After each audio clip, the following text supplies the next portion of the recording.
evening, everyone. Today on Fox News, I'd like to welcome Mr. Demola, a security expert from the State Security Department.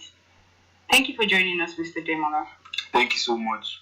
So, Mr. Demola, today we're talking on activism, and it's one of the most critical issues disturbing our cyber world today. Can you tell us about it? Well, hacktivism emerged in the 1980s. At this time, hacking was done for fun. A group of protesters called the Electronic Disturbance Theater used computer viruses and worms to spread messages of terror. They attacked the President Zedillo of Mexico, the White House, the Pentagon, and other important places. Oh, wow. A good example of early hacktivism is the worm against nuclear killer. This was a computer worm that anti-nuclear activists in Australia unleashed onto the network of the National Aeronautics and Space Administration, the US Department of Energy in 1989, but this was done to protest the launch of a shuttle that carried radioactive plutonium. Oh, wow. I heard of major activism attacks happened in the 1990s. Can you tell us about them? By the mid-90s, the denial of service, this was the DOS attack, had been added to the activist toolbox, usually taking a form of message of traffic flood. Oh, I remember the one in 1995. An international group called Strano Network organized 1 hour net strike against French government website to protest nuclear and social policies. In 1996, activists started attacking websites and replacing their homepages with messages of protest. One time, somebody changed the homepage of the United States Department of Justice website to read Department of Injustice and display pornographic images to protest Communication Decency Act. So how should we classify activism in international relations? The rise of hacktivism has brought about two related challenges in international relations.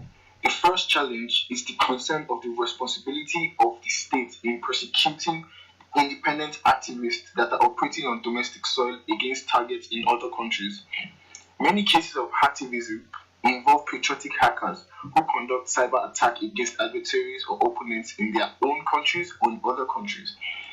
They do this to those that identify or support with adversaries. In case of Estonian attack, the federal government had voiced opposition in Estonian relocation plans, so it was unsurprising that they did that to aid investigation. Interesting. The second challenge concerns the states that sponsor or direct activism or that hide behind the disguise of fictitious activist group.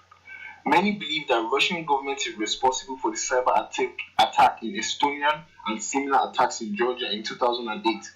More recently, highly damaging attack against Sony Pictures in late 2014 were attributed to North Korea. The Interview, a comedy film depicting a plot to assassinate North Korean leader Kim Jong-un, was stopped. Although a group called Guardian of Peace claimed responsibility, the US government blamed North Korea. Yes, I heard that the US government similarly blamed Iran for cyber attacks that are conducted in 2012 against Saudi Aramco by a group called Cotton Sword of Justice. Although the International Law of Armed Conflict, called LOAC, in the Article 2 of Section 4 of the UN Charter, forbids member states from using or threatening the use of force against other states, except in case of self-defense. One example is Topnex, which destroyed 1,000 centrifuges Iran nuclear enrichment facility in Natanz. But Stockness was not an act of activism because no act of activism have produced comparable physical damages. Wow, we have sure learned a lot. Thank you, Mr. Demola. You're very welcome. Created using Powtoon.